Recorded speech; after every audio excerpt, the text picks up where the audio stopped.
আপনাদেরকে আমি সেই ব্যভিচারী মহিলার কথাও মনে করাই।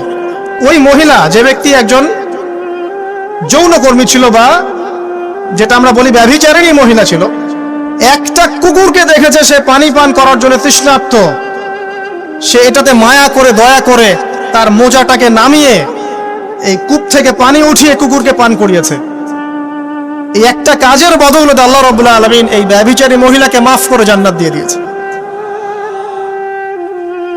হাদিসে এটাও এসেছে, নবী সাল্লাল্লাহু আলাইহি ওয়াসাল্লাম বলেছেন, ইরহামু মান ফিল আরদ, তোমরা সবাই জমিনবাসীর প্রতি রহম করো। জমিনে মুসলিমই থাকতে হবে, তাদের প্রতি রহম করতে হবে এমন নয়, জমিনবাসী যারাই আছে সবার প্রতি রহম করো, জাতি ধর্ম বর্ণ নির্বিশেষে। এমনকি পশু পাখির প্রতিও দয়া করো। ইরহামু মান ফিল আরদ, জমিনে যারা আছে সবার প্রতি রহম করো। ইয়ারহামুকুম মান ফিস সামা, যিনি আসমানে আছেন তিনি তোমাদের প্রতি রহম করবে ইনশাআল্লাহ। ইসলাম এই কথাগুলো বলেছে 1400 বছর আগে। আজকের এই বিশ্বে, সোকল্ড এই মডার্ন বিশ্বে, যেখানে মানুষের রক্তের কোনো দাম নাই, সেখানে ইসলাম পশু পাখির অধিকার নিয়ে কথা বলেছে 1400 বছর আগে। কাদেরকে কি শিখাতে আসেন?